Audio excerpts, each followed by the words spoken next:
Hi, and welcome to Three Questions with. Got my longtime friend Jack Wang with us from Innovative Advisory Group. Hey, Jack, welcome to the show. Thanks for having me on, Kevin. Always great to see you. So before we start, as always, everyone, Jack's on the show for informational purposes. It should not be construed as financial advice. As always, seek a qualified person before you make any decisions in your life. All right, Jack, disclaimer's gone. So, hey, I actually come on the show today because I heard there's been some changes coming to how colleges handle financial aid. What's going on? Yeah, there was as part of the final stimulus package that was signed into law at the end of 2020, there were a number of changes made to the financial aid formula. Don't ask me why they were done, but just they were done. And while there are a lot of like technical changes, and I don't necessarily want to get into all the little details because we'd be here for like hours and bore the audience. But the bottom line is that for some families, it's going to be or can be some pretty significant changes. Now, the one thing I'll just say is that these changes were originally going to take place for the 2023 to 2024 academic year, which, if you know anything about financial aid, the tax return they would have looked at would have been from 2021 to set that financial aid. But those changes have been delayed by a year. So they're now going to effect by the 24-25 academic year, which now means that they're looking at the 2022 tax return.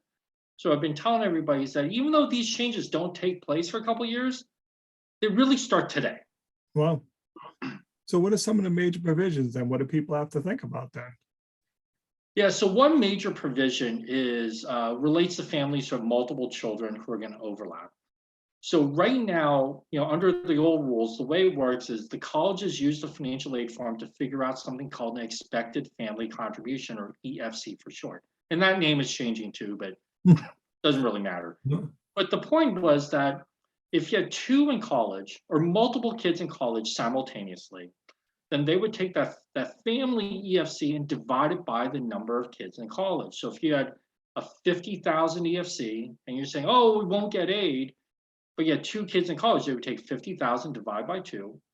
So it would allocate each kid in that example 25,000, so each kid could get more aid. Nice. Well, the change is that divided by thing goes away. Ooh. So now if you have two kids in college simultaneously, your chances of getting aid are a lot less because now each one is still going to get assigned that 50,000 EFC in our example. Yep. Right. So that's a huge change. Another change, actually for the better for families, is how they treat income. So there used to be a lot of what's called untaxed income things. So for example, if you sold your house and you made money on your house, right? Just you take the sales price minus what you paid for it, right? When you bought it, whatever that gain was, even if it was tax-free for the government, the IRS, it's still counted as income for financial aid. But that goes away. So now big real estate transactions like that in your primary home don't matter. So there are a number of changes, but probably the biggest one that impacts the most families is the multiple kid thing, which I'm not fully convinced that enough people sort of realize that that's coming, because that's really bad. Well, it's funny, Jack, because we used to joke, if you were going to have children, have them all right away, back to back, for that exact purpose. Let them all go to college at the same time. It's going to be cheaper. And now that, I guess that running joke has gone away and stuff, that's going to have a major impact on families, though, all kidding aside. Especially when you have 2 or 3 children in college at the same time and you're trying to figure out how to pay for it. Big difference. So how about divorced families? Isn't this something that's going to impact them too?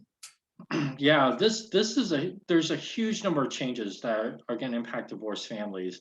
Again, as of today, the old rules, well, not of today, but through the end of 2021, the person who filed the financial aid form was the person, the parent with whom the child lived primarily, right? So basically, where does the student put their head down at night for the majority of the year?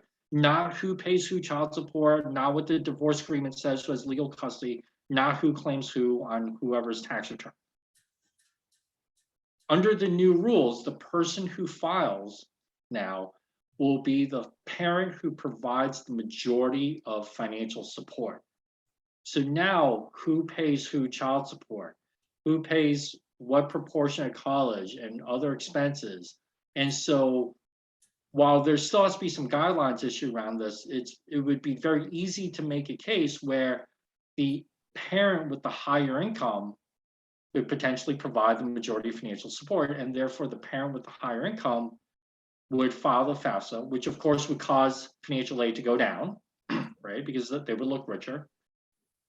And now, as part of the simplification process, they're going to take the size of the household right off the tax return. So in many families, in many divorced families, quite commonly, who would claim the kid would like pass back and forth between the two parents, right? Like you get them even number of years, I get them odd number of years, things like that. Well, now the person who fills out the FAFSA, the college is going to go by family size based on whatever they claim for people, right? So if the dad hypothetically has to fill out the FAFSA, but the kid is claimed on mom's tax return, then dad has a smaller household size, and a smaller household size is a smaller deduction from income, which is going to cause less aid, right? Which is going to result in less aid. So now, even during those years, who claims whom on tax returns now also really matter, whereas it didn't before. So there's a bunch of these little technical details that people are like, oh yeah, it's going to change. I heard it's going to change. No big deal. Again, some of these divorced families can be in for a rude awakening. So Jack, what's the best way for people to reach out to you? How can they learn more? The best way to reach me actually is by email, jack@innovativewealth.com. Jack, I appreciate you taking a few minutes to call into the show. And as always, thanks for being my friend. Thanks, Kevin.